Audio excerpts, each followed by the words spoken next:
하나님의 말씀은 시편 18편 1절서부터 6절까지의 말씀입니다. 하나님 말씀을 봉독하겠습니다. 나의 힘이신 여호와여, 내가 주를 사랑하나이다. 여호와는 나의 반석이시요 나의 요새시요 나를 건지시는 이시요 나의 하나님이시요 내가 그 안에 피할 나의 바위시요 나의 방패시요 나의 구원의 뿌리시요 나의 산성이시로다. 내가 찬송받으실 여호와께 아뢰리니 내 원수들에게서 구원을 얻으리로다. 사망의 줄이 나를 얽고 불의가 창수가 나를 두렵게 하였으며 스올의 줄이 나를 두르고 사망의 올무가 내게 이르렀도다. 내가 환난 중에서 여호와께 아뢰며 나의 하나님께 부르짖었더니 그가 그의 성전에서 내 소리를 들으시며 그의 앞에서 나의 부르짖음을 그의 귀에 들렸도다. 사람은 누구나 편안한 환경에서 고통 없이 살고 싶어 합니다. 실제로 고통을 받게 되면 평안한 삶이 얼마나 소중한지를 깨닫게 됩니다. 우리는 이것을 오늘날 경험하고 있습니다. 아주 사소한 것이 얼마나 중요하고 소중했음을 깨닫게 됩니다. 하나님께서는 우리가 늘 평탄한 삶만 살아가도록 내버려 두시지 않습니다. 하나님께서는 여러 가지 목적과 계획을 가지시고 우리를 때로는 고난과 시련 가운데 있게 하십니다. 죄와 잘못이 없어도 우리를 특별하게 단련시킨 목적을 가지고 계십니다.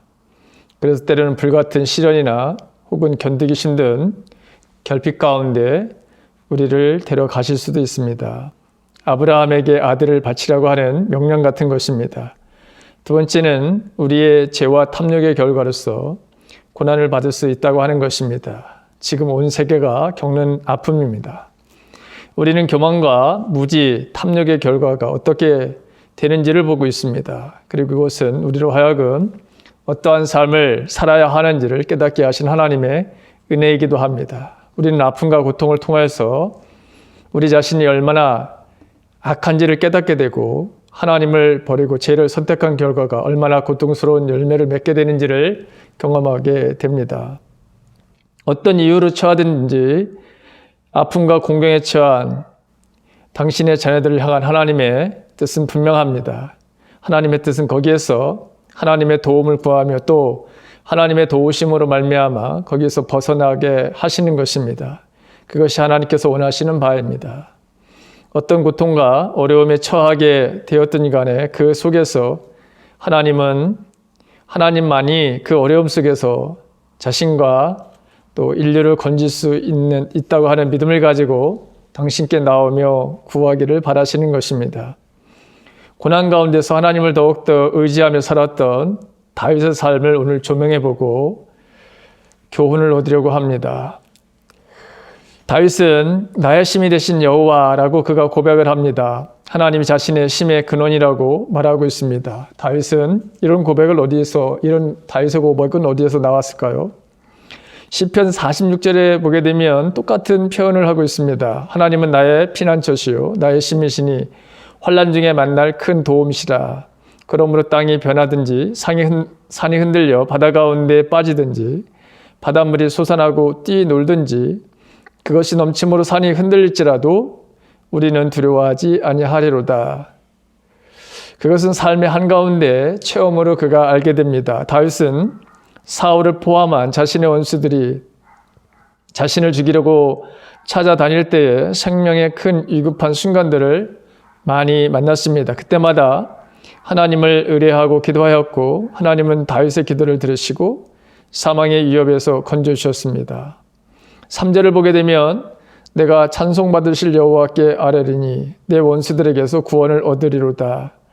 4절에 보게 되면 사망의 줄이 나를 얽고 불의의 창수가 나를 두렵게 하였으며 음부의 줄이 나를 두르고 사망의 올무가 내게 이르렀도다. 내가 환난에서 여호와께 아뢰며 나의 하나님께 부르짖었더니 저가 그 전에서 내 소리를 들으시며 그 앞에서 나의 부르짖음이 그 귀에 들렸도다. 사울이 다윗을 죽이려고 군사 3,000명을 거느리고 수색할 때 다윗은 굴 속에 숨었습니다. 굴은 입구가 하나여서 도망갈 길이 없었습니다. 다윗의 신복들은 두려워서 떨고 있었습니다. 바로 그때 다윗은 무엇을 했을까요? 다윗은 그 자리에서 아마 하나님께 기도를 했을 것입니다. 사울의 군대가 그 굴을 수색하려고 하는데 갑자기 사울의 배를 아프게 하십니다. 급히 용변을 보게 하십니다.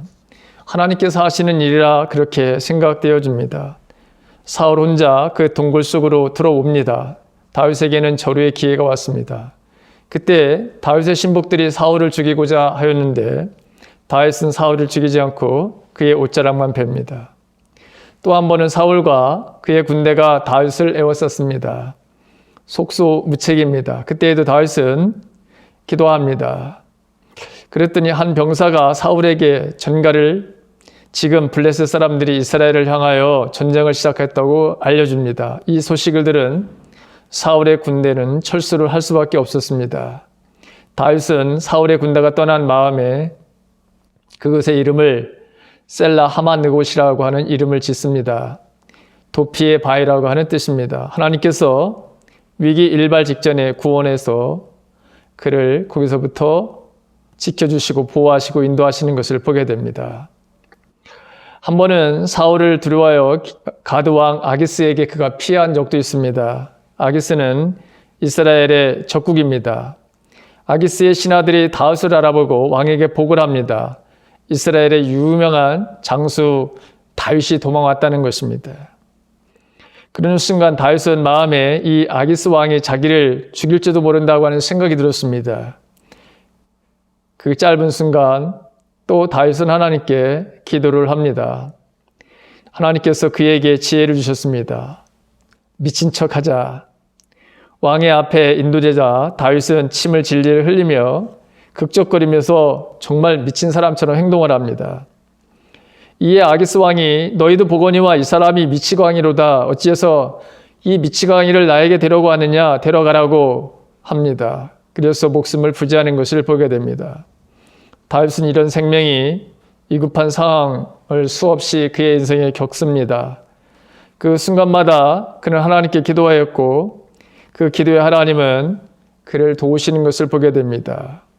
그래서 다윗은 자신이 체험한 하나님을 여호와는 나의 반석이시고 나의 요새시고 나를 건지시는 자시고 나의 하나님이시고 나의 피할 바위 나의 산성이다. 이렇게 체험적으로 하나님을 고백합니다.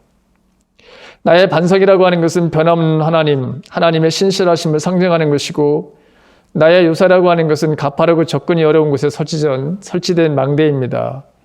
적군의 동태를 한눈에 파악할 수 있어서 공격을 피하거나 저지할 수 있습니다.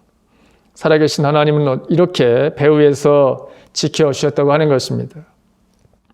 나를 건지시는 자라고 하는 것은 어려운 상황 가운데서 도와주시고 구원해 주시는 분이라는 것입니다. 사울이 다윗을 쫓다가 본국에 전쟁이 나서 다윗을 잡을 수 없었음에도 불구하고 퇴각하는 사건, 이런 것을 말합니다. 정말 절묘한 하나님의 구원의 사건입니다. 나의 하나님은 여기서는 엘로힘이라고 하는 단어인데 창세기 1장 1절에 나오는 창조주 하나님, 통치자 하나님을 말합니다. 나의 피할 바위라고 하는 것은 돌산과 같이 큰 바위산을 가리키는데 숨어서 피할 수 있는 안식처를 말합니다.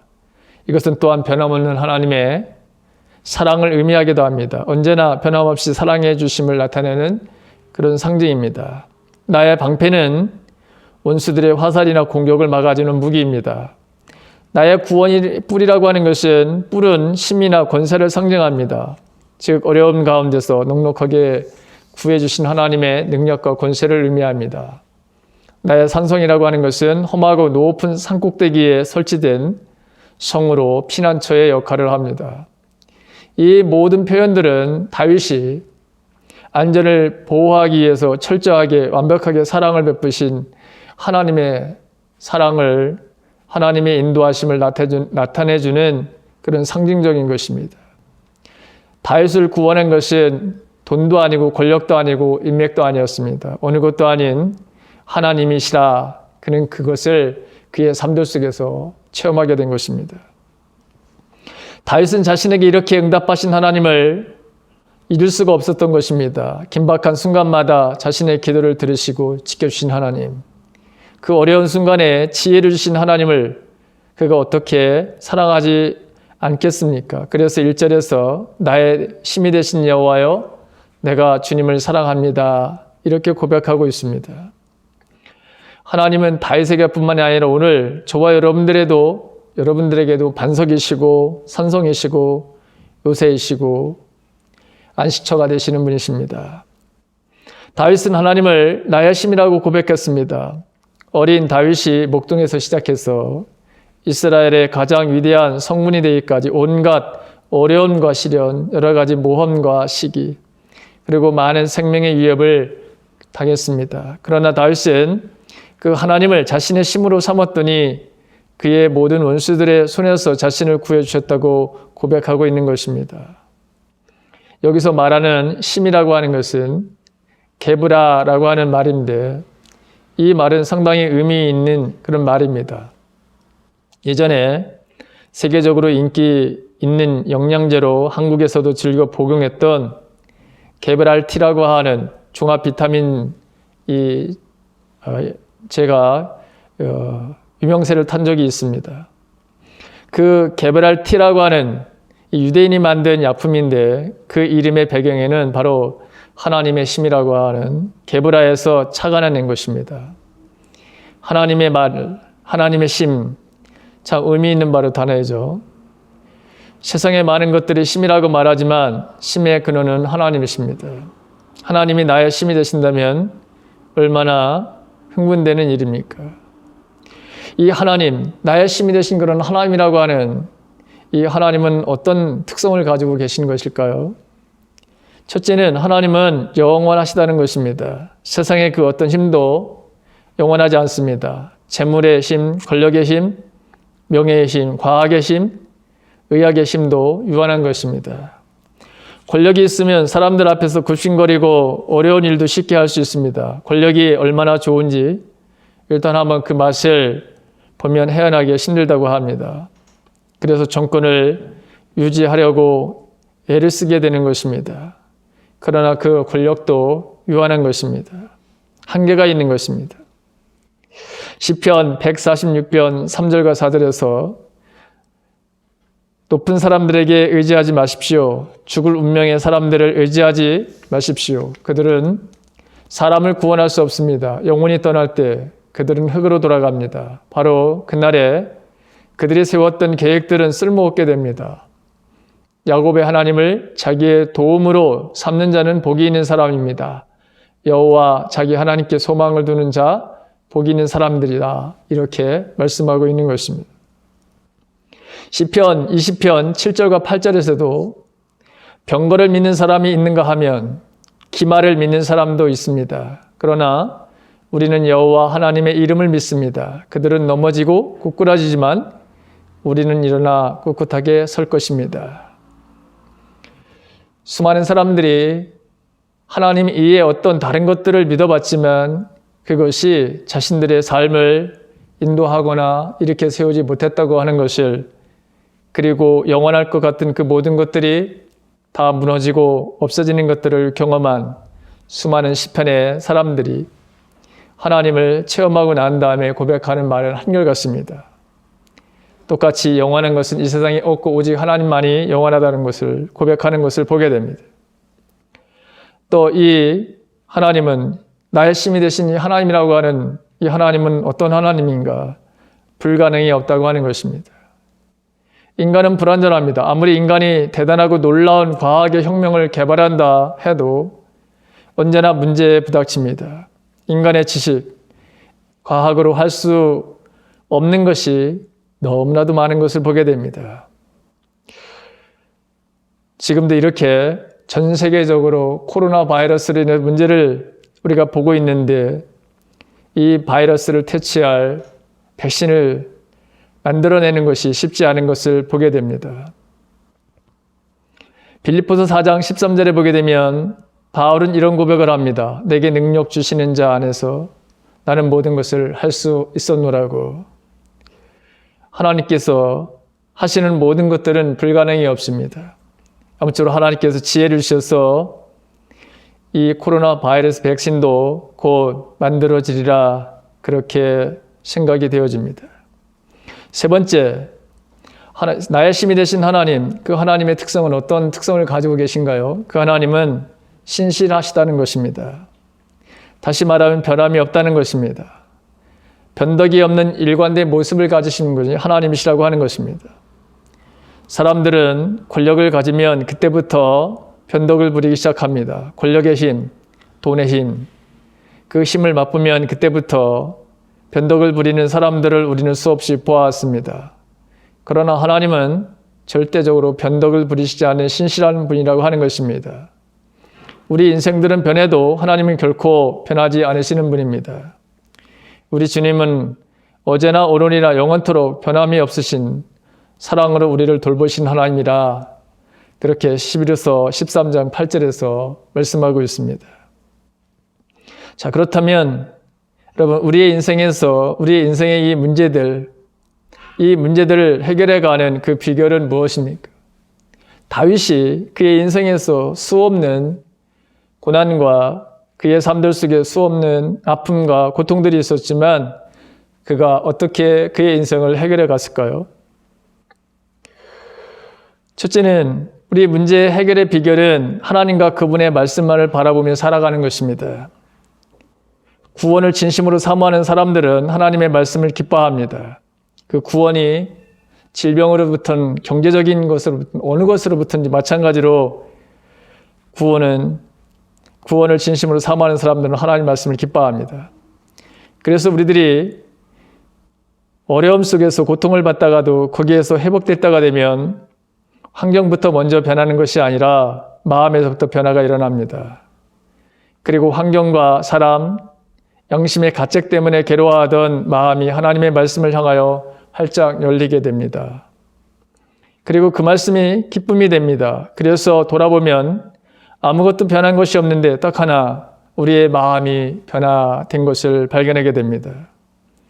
마음의 변화가 계속 일어납니다.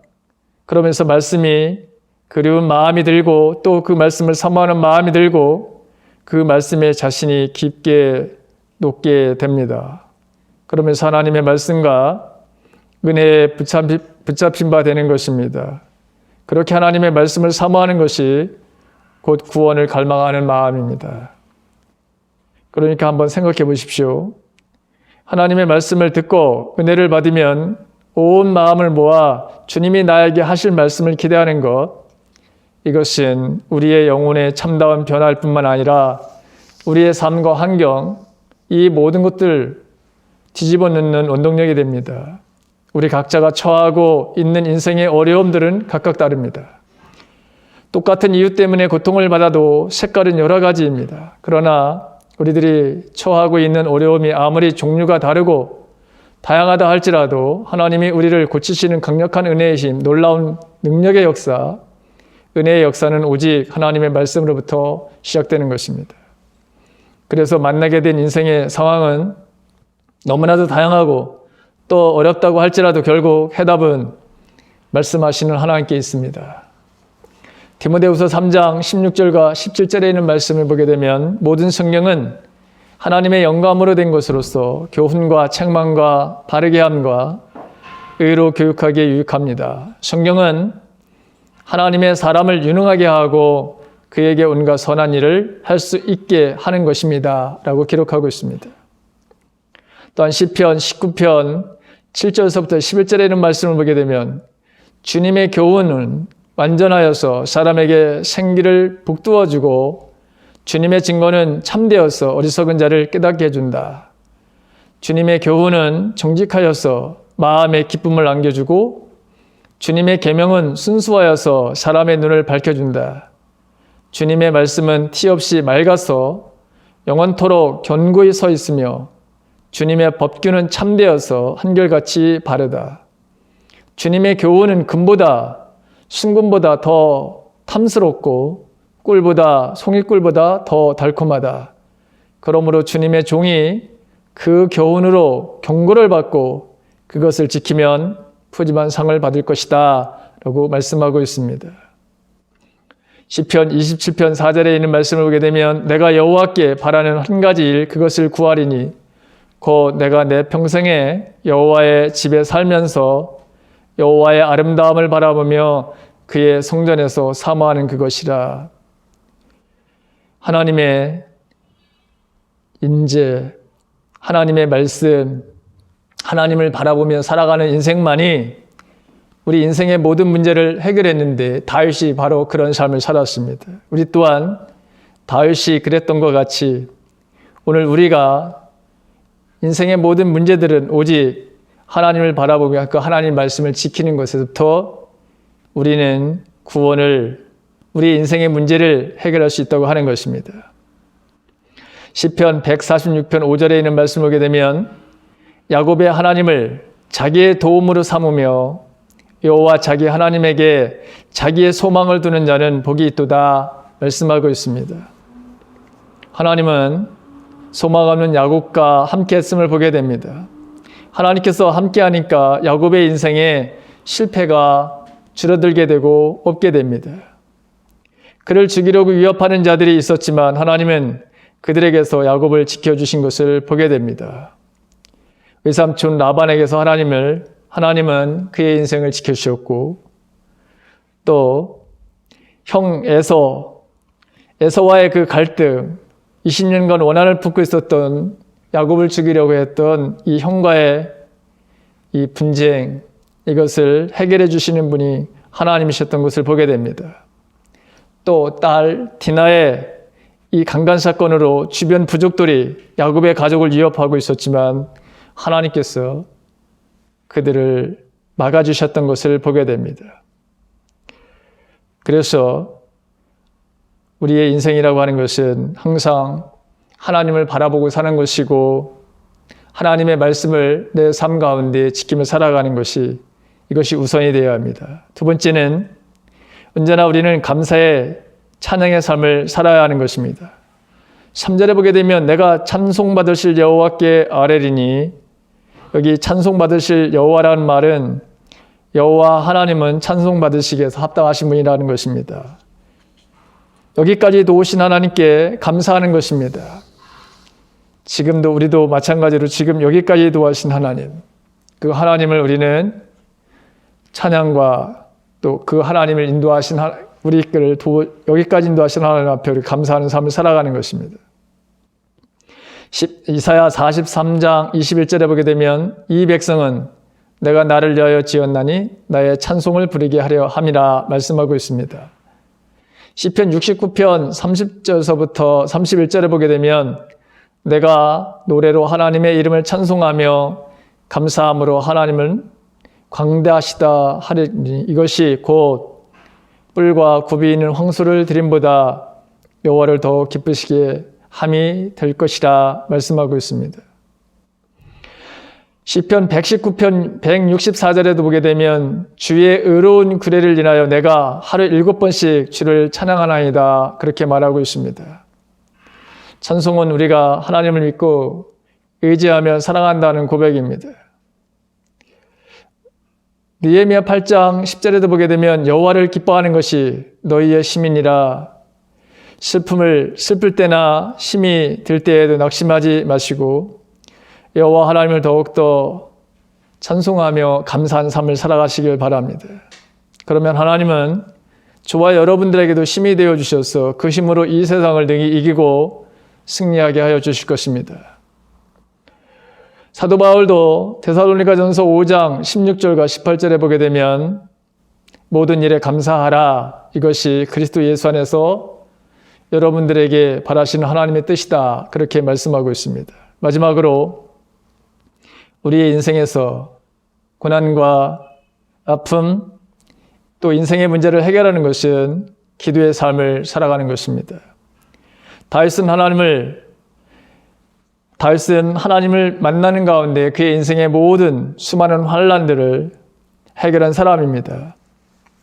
환난 가운데 그가 하나님 앞에 부르짖을 때마다 하나님은 다윗의 기도를 들으시고 그 문제를 해결해 주셨습니다. 그에게 지혜와 신과 능력을 주셨던 것을 보게 됩니다. 시편 4편 15절에 보게 되면 여호와의 눈은 의인을 향하시고 그 귀는 저의 부르짖음에 기울이시는도다 말씀하고 있고 이사야 58장 9절에 있는 말씀을 보게 되면 내가 부를 때에는 나 여호와가 응답하겠고 내가 부르짖을 때에는 내가 말하기를 내가 여기 있다 하리라. 그렇게 약속하고 있습니다. 우리가 잘 아는 시편 121편 1절과 2절에 있는 말씀, 내가 향을 향하여 눈을 들리라. 나의 도움이 어디에서 올꼬? 나의 도움이 천지를 지으신 여호와께서로다. 그렇게 고백하고 있습니다. 요즘 어려운 처지에 놓이고 곤란한, 그리고 정말 우리의 영과 육이 피곤에 지쳐있고 절망과 근심에 쌓인 사람들이 얼마나 많은지 모릅니다. 도움을 요구하는 이런 사람들에게 누가 진정한 도움이 되겠습니까?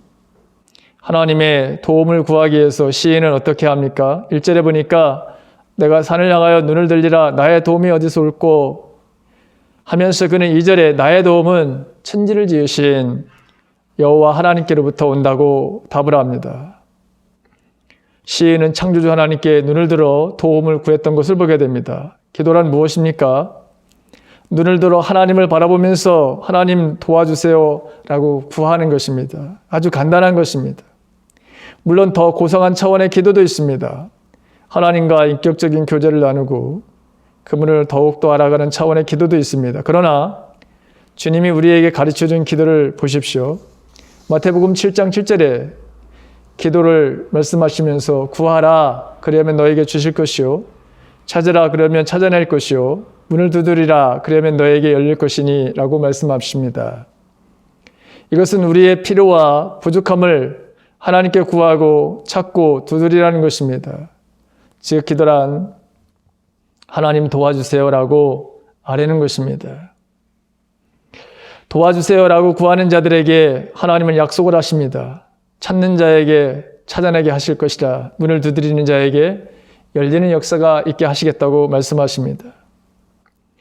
우리가 광야길을 가다 보면 구덩이가 있기도 하고 낭떠러지가 있기도 하고 어둠 속에서는 길을 잃을 수도 있고 사나운 짐승의 공격을 받을 때와 같은 예기치 못한 상황도 있습니다. 오늘 바로 우리의 삶이 그렇습니다. 그때 하나님께 도움을 구하고 하나님의 도움을 받는 자는 구덩이나 위험한 곳에서 미끄러져서 빠지지 않습니다. 하나님께서 지켜주시기 때문입니다. 하나님과 올바른 관계를 맺고 하나님의 인도를 받으면 우리 인생에서 실족하지 않습니다. 우리를 지키시는 하나님, 너무나도 아름다운 그 고백을 우리가 듣게 되는데 하나님은 졸지도 않고 주무시지도 않고 우리를 지켜주신다. 그만큼 하나님은 우리의 삶 속에 함께 하신 하나님이라고 하는 것입니다. 또한 시험과 유혹을 극복할 수 있도록 힘과 능력과 지혜를 주신 하나님이십니다. 야고보서 5장 13절에 보게 되면 여러분 가운데 고난을 받는 사람이 있습니까? 그런 사람들은 기도하십시오. 이렇게 말씀하고 있습니다.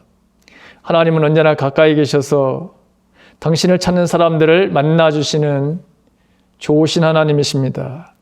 그런데도 우리가 하나님을 만나지 못하는 것은 하나님이 우리를 만나도록 은혜를 베푸시는 일이 있어도 우리가 하나님 앞에 전심으로 하나님을 찾지 않는 경우가 너무나도 많기 때문입니다.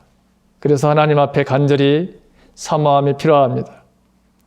많은 고통을 받고 괴로움을 당하면서도 주님의 인자하신 그 은혜의 역사를 맛보고 또 핏절한 괴로워하는 사람들이 있는가 하면 또 어떤 사람들은 큰 고난과 어려움 속에서도 주님의 은혜를 간절히 갈망함으로 말미암아 하나님이 주시는 구원의 역사를 바라보고 그분의 긍휼을 보는 사람들이 세상에는 많습니다.